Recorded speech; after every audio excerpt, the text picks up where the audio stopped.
Hello, I'm Robert, and helping you, people who are scared by connecting you to the facts. And this time, it's about these heat records in North America, and there's news just come out today that researchers have worked out what they call quick attribution using their models. Then they think that the two possibilities: one is that it was very rare, a kind of 1 in 1,000 years thing that just so happened, and without climate change it would have been 1 in 150,000 years or something, 150 times less likely. And then the other possibility is that we may have transitioned to a new situation where extreme heat waves like this are a little bit more likely. And this does not mean, they're not saying that the whole world is suddenly going to get very hot or anything like that. What they're talking about here is about the details. So at the same time it was very hot in North America, it was very cold in other places. They still don't seem to have released the, I'll just go down a bit, I'll show you what it's like. Go down a bit, just a second. There we go. Now this is a completely different time, way back, it's rather a similar situation. But you can see it was very hot, hotter than usual there. This shows the temperature differences from what it normally is. So on this particular day, it's not the same, I haven't yet done this for the date in question, then it was very hot there, but it was colder than usual there. In parts of Antarctica were 20 degrees centigrade colder than they normally are. So when it's a very hot thing like that, it doesn't mean it was hot everywhere. On this particular day, I say it was in Mongolia, it was much colder than it normally is there for the same day in the year. So that's how this works. It's not talking about global warming suddenly increasing, it's about there being a little increase of a particular area getting very hot. And these sort of details of not the average overall pattern, but how much it fluctuates regionally, and that's very difficult for climate models to model. They're getting much better at it, but it's still quite challenging. And then, so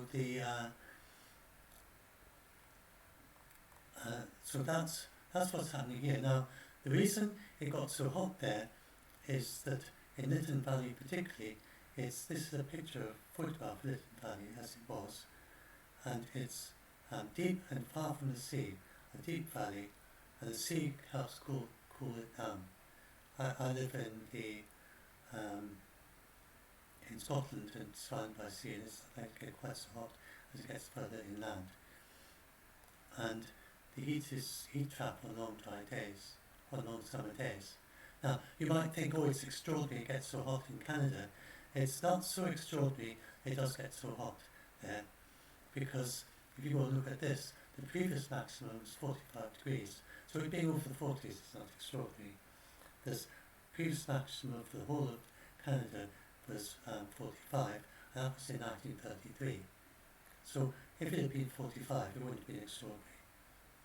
It would have just been said, oh, well, that's like the previous record. So it's next to 4 degrees, 4 to 5 degrees that made it extraordinary. So you sort of think, oh, well, this is in Canada, and surely they never get warm days like this. How can Canada be so hot? The reason is because Canada has these very long summer days. Anywhere that far north will have long, long summer days. It's the same where I am in Scotland. Then we, in the summer, in the middle of summer, we might have only 8 hours of night or less than that. And even at 8 hours of night, then a lot of it is not really very dark. So in that situation, and the further north you are, if you have less, the sun is lower, closer to the horizon, but it is in the sky just for much longer, so there's a lot more time to heat up. If you go and look at the temperature rises you can see how it kind of heats up. It actually is heat because it is hottest in the late afternoon. It's been heating up all day, and it's been in Lytton. Then it was dry, clear weather, no clouds. So because the lowest sun is quite low, if you're in the northern hemisphere, then clouds block the sunlight much more easily. We just got a few clouds around and it's going to cool it down a lot. And so you in order to get these very hot temperatures, you need dry, clear conditions, blue skies, and just warming up all day, and you ideally not much by way of winds to kind of help distribute the heat. And you need to be far from the sea because the cooling effect of the sea, and then you can get very hot conditions occur in the continental climate. And you can look that at the moment it was very, very hot. And if you look at the humidity, it was only 15% in Lytton. So that's very, very dry. So human beings, we are adapted. We are desert creatures. Well, we're not only desert creatures, but we are adapted to be able to live in deserts. So there are human beings, there are, like for instance, the San people, in the Kalahari Desert. They have many adaptations for a desert environment. They have extra fat on their body in order to store fat. They're very good at dealing with the very hot conditions. So some human beings are actually specifically adapted for desert conditions. They're the same species, not a different species. They're not even a different subspecies, they're species, but they're the same species as us. But it's just like in the Himalayas, just like in where I live, far north, because we get much less light, then my skin is lighter in colour in order to be able to capture a lot of the UV light, in order to make a lot more vitamin D in very dark conditions. So in the same way, if people who live in Tibet, then their blood is much able to take up oxygen, and people who evolved in the Kalahari Desert, they have various adaptations to make it much easier to live in desert conditions. But human beings, we have that in our DNA, to be able to live in DNA over ourselves and our ancestors going back to the Homo erectus and so on, going back and back and back. They evolved in sub-Saharan Africa, and some of them would have lived in desert conditions going way back. So this is in our DNA, and so long as the climate is very dry, then we can survive very easily in very hot conditions in deserts. We're not quite like the desert geckos and so on, or the desert spiders that survive by rolling down hillsides, and in order to, I did get distracted, that's something else, sorry, got mixed up. We're not like these desert, the ones that continue to pick their legs off the sand in order to cool down and things. So we're not quite as adapted as that, but we are very well adapted to very hot conditions. And so long as it's dry and we can perspire, then we will survive in very hot conditions. And everyone can, elderly people as well, young kids, so long as you protect them from direct sunlight, and so long as you give them good ventilation, then they're okay, even in very hot conditions. There are plenty of desert nomad people living in hot conditions. They have their kids just like everyone else. And so these are, but you've got to know what to do. So people, and that's also a cultural thing, it's not just the actual adaptations, minute adaptations that some people have that make it easier for them. But we're not talking about these heat waves, then the people who are not well adapted are going to die and the ones who survive will be alright. It's not like that, because it's nothing like as extreme as that. What we need are cultural changes, and these hundreds of people who died, they died for cultural reasons, because they didn't know how to protect themselves.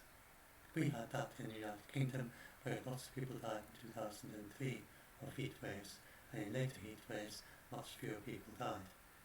And so they need to know to drink a lot more water than they think they need. They need to use blinds on the windows of their houses. They need to stay out of direct sunlight. You get people dying in heat waves who go jogging and don't drink enough water. So if you I'm not that this particularly these people, I think lots of them were elderly, but if you just don't know, it doesn't just kind of automatically, not instinctive. Human beings are very much, we learn things as we get up. There's some things are instinctive, but an awful lot of things we have to learn. And so we don't instinctively know how to behave in a very hot heat wave. We need to be told what to do. And if your parents have lived in the desert, then you know how to live in the desert, because you learn from them. But if your parents were living in igloos, you won't know much about living in deserts. So that's basically, that's the adaptation we have to do. And you don't need everyone to have air conditioning. Air conditioning is very useful, but remember the native people have survived without air conditioning in deserts. As long as it's dry, you can survive being very hot.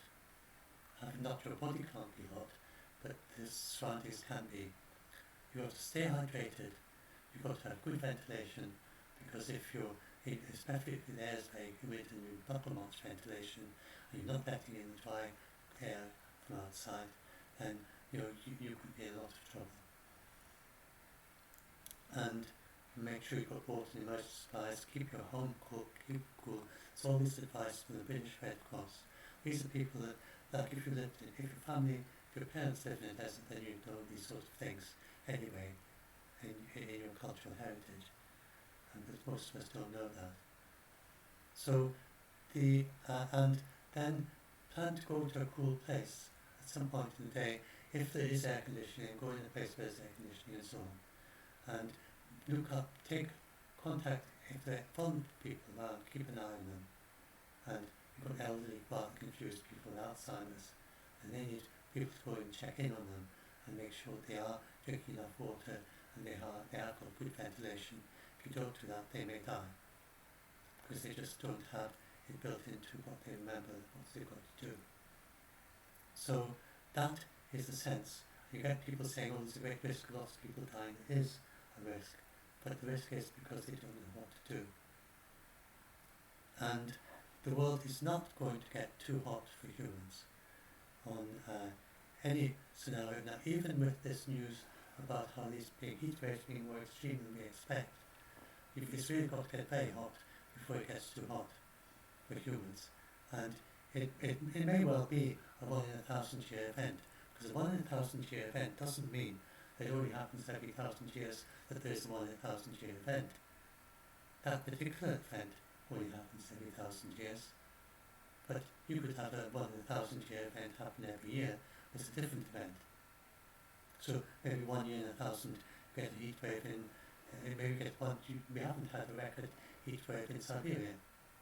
It's in Northeast America. So maybe next year we get a 1 in 1,000 year heat wave in Siberia.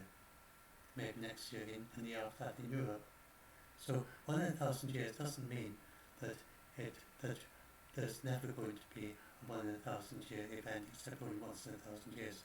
We do get 1 in 1,000 year events quite often. Some will be heat waves, some will be other things, 1 in 1,000 year flooding, for instance. You might get that. And then a 1 in 1,000 year tornado, a 1 in 1,000 year hurricane. So you've got to remember that if a 1 in 1,000 year event happens, it's 1 in 1,000 year heat wave, then that's not so extraordinary, because you ask yourself, well, why don't we also have 1 in 1,000 year hurricane? Why don't we also have 1 in 1,000 year flooding? Rainfall flooding, not sea level rise, but just a big torrent of rain, or the 1 in 1,000 year tornado. You can think of many, many things. 1 in 1,000 year cold snap in winter. So don't be too impressed. It could easily be a 1 in 1,000 year event. That wouldn't be surprising at all. It's a 1 in 1,000 year event. But It could also be that they're missing something in the models, and being modelers, they obviously think about that. But the evidence isn't very strong that they're missing something in models. You wouldn't call this a discovery. It's nowhere near discovery. It's one in a thousand isn't really evidence that they're missing anything. So what it might be. So now this is to explain about how how it has to be really quite a lot hotter before we start. Now these are the paddy fields in China, and paddy fields are very challenging for humans because it's so much humidity. Now, if the humidity is very high, then we can't sweat. Well, we can sweat, but we just don't get rid of the heat that way because it doesn't evaporate. So, if you've got 100% humidity, then we can't really withstand much higher than 35 degrees centigrade. Our body temperature is 37, I think, or something like that, but we need it to be a couple of degrees cooler in order to stay at that temperature. If the temperature goes all the way up to 37, then you'll start having a fever. Even though you're perfectly healthy, no sickness. So you start feeling very sick. Now you're not going to die instantly. Sometimes people get this all mixed up. And they think that if it is 37 degrees C, suddenly everyone just breaks out. That's not true. Indeed, there have been examples of people getting their body temperature going very high, much higher than this, into the 40s, I think, for a short time. So there's a rather remarkable case of a woman who in America, and her temperature got very high, and Dr. Scar didn't believe what happened, but she survived, and she had interest perfectly okay.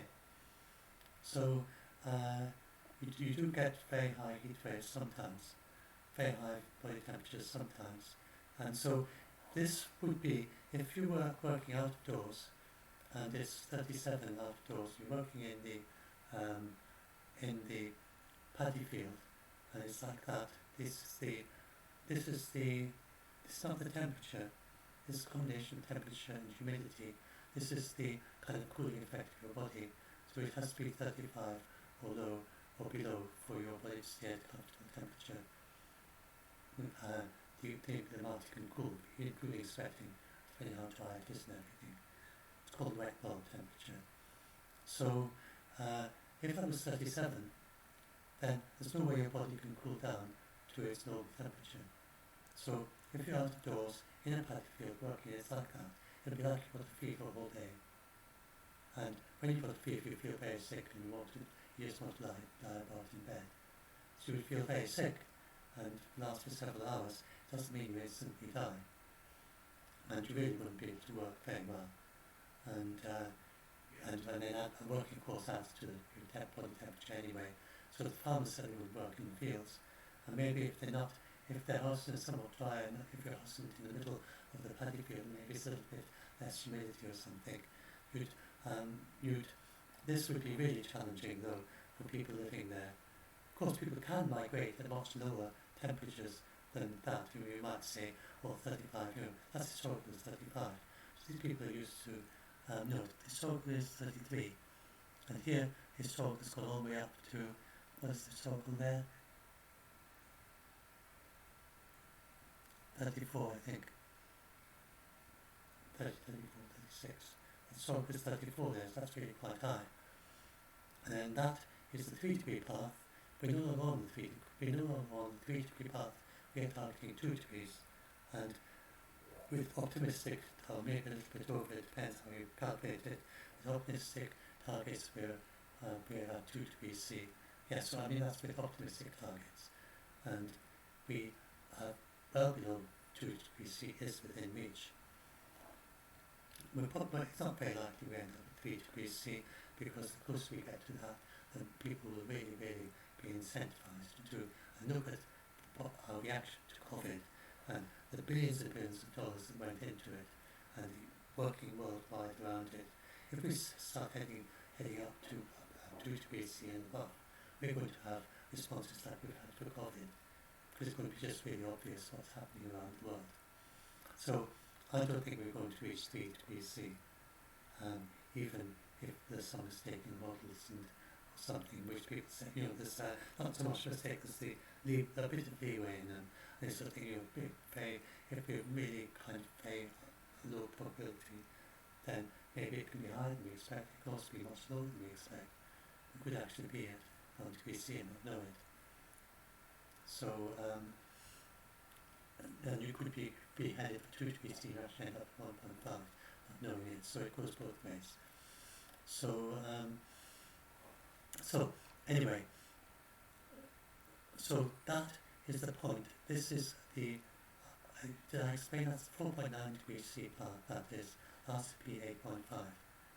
And with the latest modelling, they have these social economic models, and that is only possible if we burn 6.5 times the amount of coal that we burn every year in the year 2100. That's the only way we can get to that now. In the latest models that they're looking at, and they're going to be published in August very soon. So very soon we're going to have the physical models for the physical part of the next IPCC report, sometime in August. So all this people speculating and so on, at least that will help bring some clarity, and we'll see what the scientists' latest systematic review of the entire field of the literature of the physical models. Just that part of it is going to be released just a month or two from now, a month or so from now, just next month, literally next month sometime. So that will help a lot with clarity.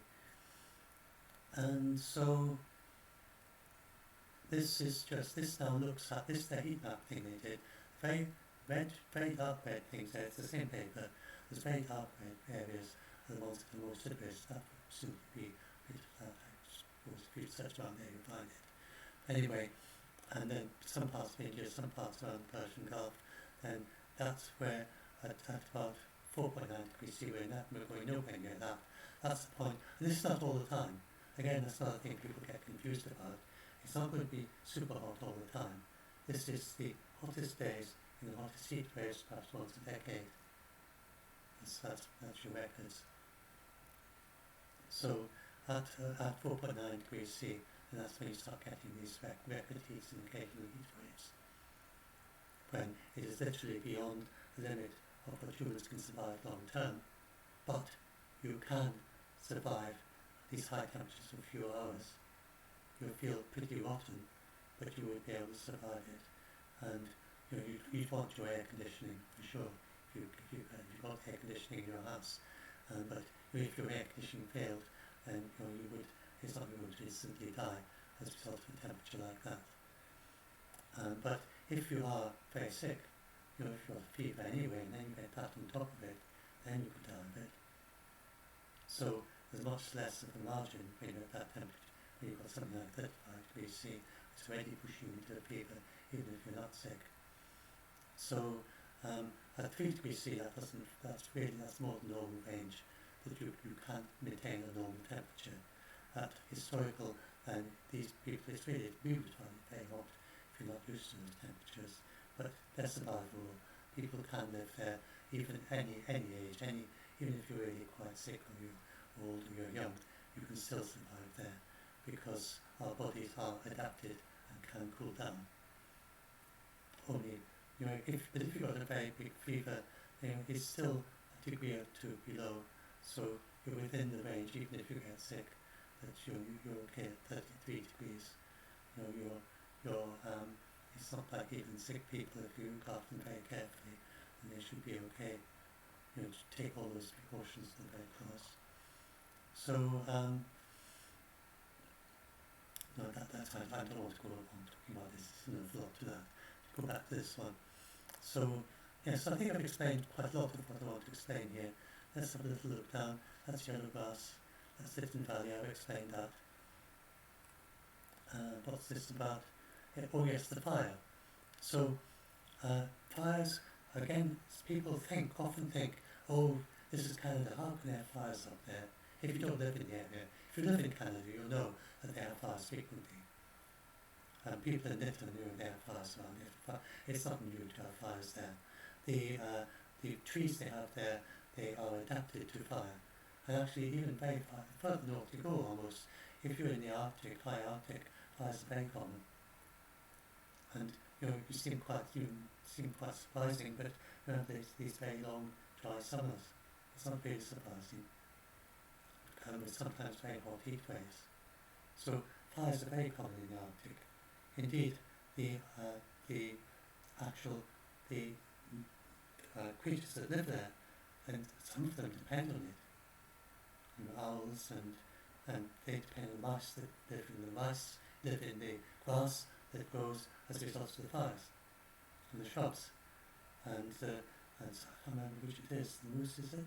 I always get mixed up this where it's the moose or the caribou, which is the one that depends on fires, because the fires burn down the trees and create the habitat they like. And there's a constant patchwork of different kinds. So when they fight fires in Canada, the aim is not to stop any fires as soon as it starts. That's not the aim. The fires are needed as part of the ecosystem. Instead, the aim is to make sure the fires don't get too huge and enormous, and to protect human habitation. So it's not at all surprising to have a fire in Lytton in the middle of a heat wave. And they said there were fires already going on to either side of the village, and they're just used to that. It wasn't a big deal. But then they had the fire leapt to the village, and they all had to leave. They were talking about that before. You don't get this impression it's really a big deal. And the BBC were interviewing these people in Lytton at the very height of the heat wave, and you could see, they weren't sort of painting around. Most of them were staying indoors. They only found one or two out of doors during the heat wave, and then they just interviewed them. They're perfectly normal. They weren't sort of sacking down, sort of dying of the heat, because it's really because our bodies are adjusted to these levels of heat.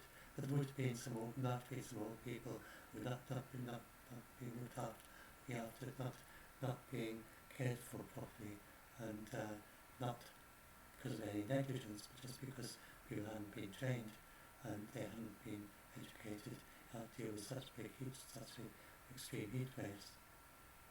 And that happened in prison care homes in the United Kingdom in 2003, when we had a heat wave that was very hot for us. And it was nothing like that, but it was very hot for us, and we just weren't used to it. And quite a lot of people died in the first heat wave in 2003. I think, I don't know if that's climate change or not. I probably don't know. Anyway, what else have I got to do? There are a few places in the US, a few places have been that hot, but these are some of the places that have been as hot as that has been as warm as Lytton. So it's not like it was totally out of the thing, that it's never happens anywhere. There have been places in the United States, mainly southern California and places like that. There have been other places that have had temperatures like this. So although it's very high for Canada, it has, and it's exceptional high. They don't get it every year or anything like that, but their extremes are the same height, the same temperature. And so what will happen with future climate change? You get a rough idea. So for instance, by 2050, and this is at 2 degrees C, assuming we don't manage to aim for well below 2 degrees C, which hopefully we will, then it'll be the same as Pittsburgh. And the maximum temperature expected to increase by 5.7 degrees C. And this was why I actually found that increase didn't seem so extraordinary, but it is double the amount. So this 1 in 1,000 year, it is understandable. It's only a 1 degree rise, but it's double because it's in Canada, because it's further north. Then you get double. The reason is it's obviously nothing to do with melting sea ice at that height, at that altitude. In Scotland, we are having a much higher increase in temperature than in the tropics. Reason is because of convection of heat from the tropic. As the world gets warmer, then heat convects more from the tropic to higher latitudes. It doesn't, and that's why the Arctic is warming up so much. It's not really anything to do with the sea ice. That's a very minor effect.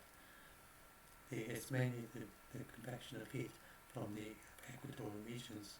You can tell that with in Antarctica, then Antarctica is protected by the trade winds that go out and around Antarctica, so convection doesn't happen the same way. That's why Antarctica stays much colder. One of the reasons. There's several reasons why Antarctica stays much colder than the Arctic as the climate is warming. So, anyway, those are some of the main things about this heat wave. So hopefully it helps some of you, because it's quite serious. There's an awful lot of adaptation to go on. You've got to be very careful about fires that you've never been before. If you're worried about the trees in Canada, and most of your trees, like the Douglas fir, like the giant sequoia, giant redwood, so the sequoia. Which one do you have in? Maybe it's the same tree. It's getting confused. But you have this cathedral park. It's Cathedral Grove, I think it's called. You've got lots and lots of wonderful trees in it, somewhere island off Vancouver, and it's those trees will all be adapted to fire because they're all heat adapted, and they're all heat adapted. Mostly heat adapted. Like Douglas fir, it lives all the way down south to Mexico. It's very common. And if you look at the sugar maple, and sugar maple, the maple that's an iconic tree of Canada, and that's where is it? That is grown in southeast United States. So you don't need to worry that the trees. You start to think, the trees at high latitudes tend to have a very long, high, very big range of latitudes that they can grow at. For instance, the oak tree, where I live in United Kingdom, we don't have the sugar maple, but we have the oak tree, for instance, and the oak tree, that goes all the way down to the Mediterranean. So it's never going to get too hot for the English oak. So we don't need to worry it's called the English oak. We have it in Scotland as well. But indeed, one of the very common indigenous trees in Scotland. Old Scots pine. I mean, we're not going to have. It's not going to be too hot for those trees. It's going to be, if you look at the very southern edge of the warm edge of a tree, then you start getting. And it's usually for instance, Spain. I think some trees are at their warm edge of some of the trees. And they then, especially young saplings, maybe don't grow, or you get a lot of diebacks of the elderly trees, and over a period of time the forest will transition as it gets hotter, and there'll be all of the younger trees of a different species that are better adapted to those conditions. So generally, climate change doesn't have as big an effect on the high latitude trees as you would expect, for the big changes in temperature that's going on, because the trees are already adapted to huge differences from winter to summer. They are adapted. In Canada, they're used to being frozen in winter, covered in snow in winter, and then they're used to having over 40 degrees in summer. And all the trees in Canada have to be used to that. Over 30 degrees, over 40 degrees if they are living in these heat trap areas. Any trees in Lytton obviously used to be over 40 degrees really quite often, and they're used to fires. And for instance, the giant sequoia is used to having fires every few years. I think that's the one that can't reproduce without a fire.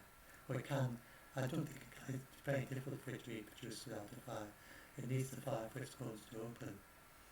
So they actually deliberately burn giant sequoia groves in Yellowstone Park in order to get baby sequoia trees, in order for them to germinate. Really quite a scary thing for them to do, but the trees are adapted to it.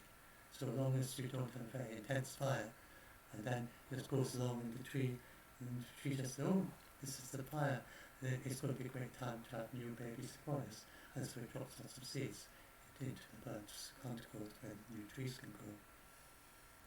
So hopefully that helps some of you, especially I'm getting a lot of comments from people living in Canada, and and found naturally enough comments or else and also PMs from people who are living in Canada who find it all very scary. They think, and especially if you're quite young and you've probably never experienced it too so hot as well or something. So it's not as extraordinary as it seems, and it is indeed probably partly climate change.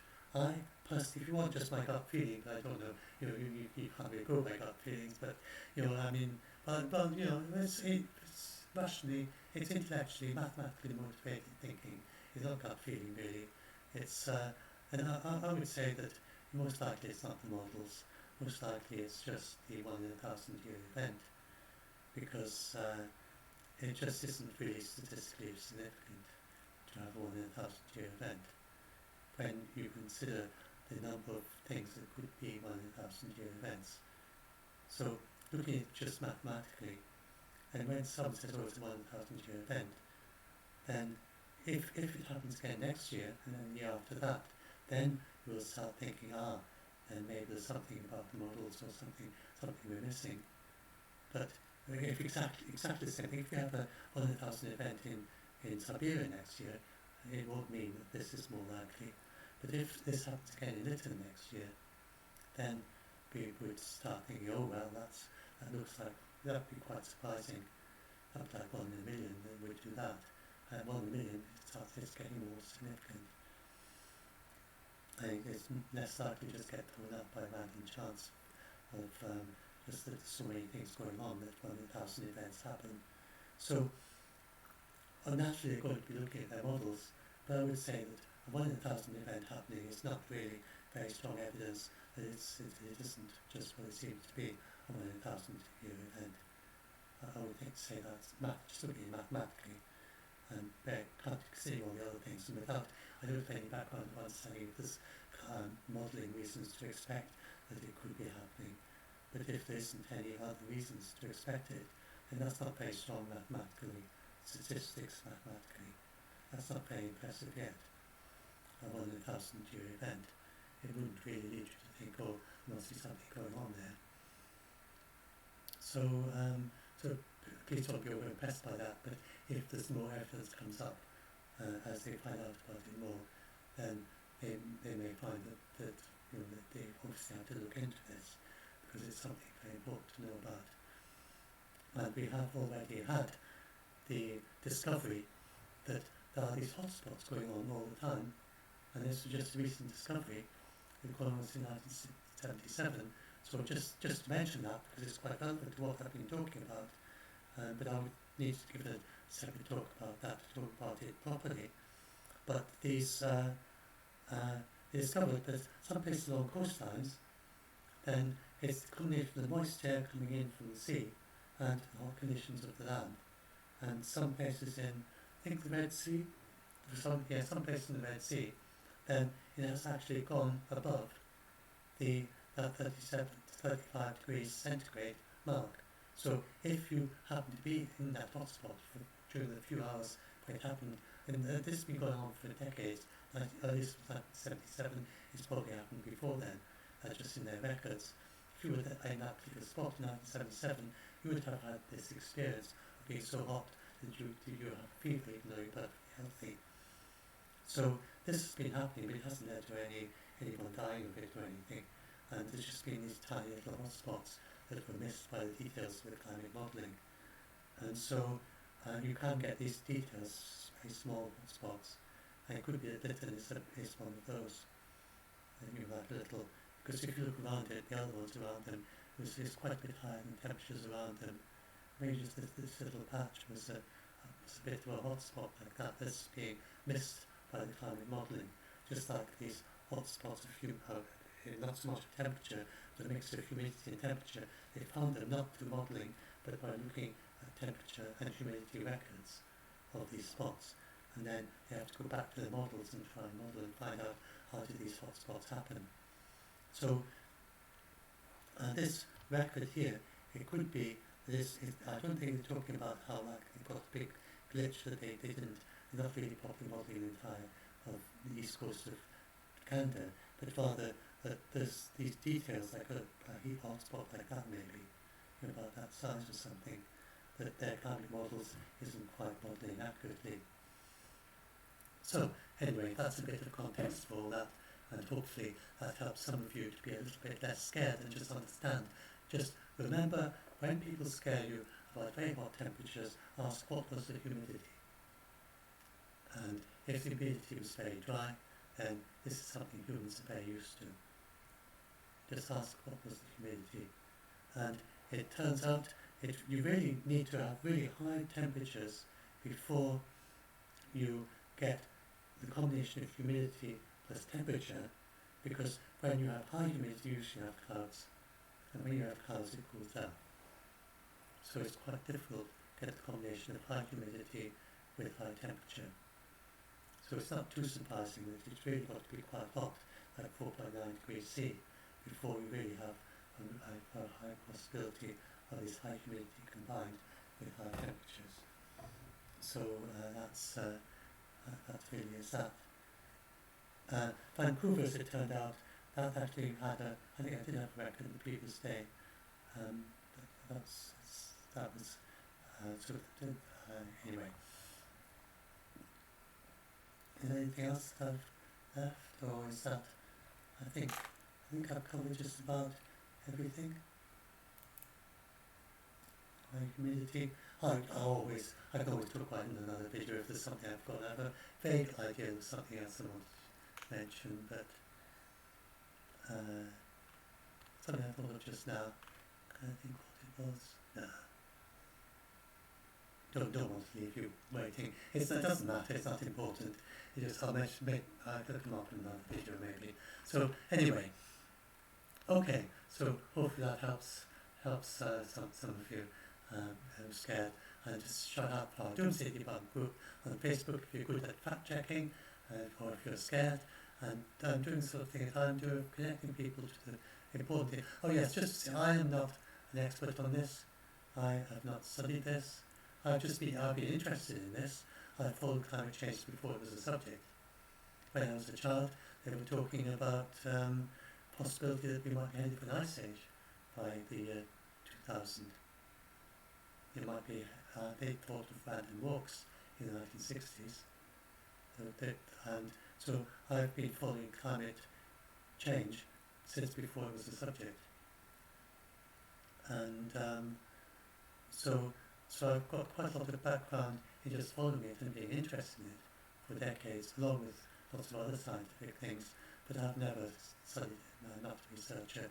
I'm just telling you about my best understanding of research that I've reading up now, especially with people getting scared about it. I've been keeping very carefully keeping an eye on what is going on by way of research in climate change. So many often get questions about it. Anyway, okay, and I'll add a link to this to the video description. I'll add this video to the blog post, upload this, and if you join our Facebook group Doomsday Debunk either because you're scared or to help with debunking. Debunking there just means connect people to the accurate information. So you then do please check the rules at the heads of the group. They're very important just to make sure it functions properly.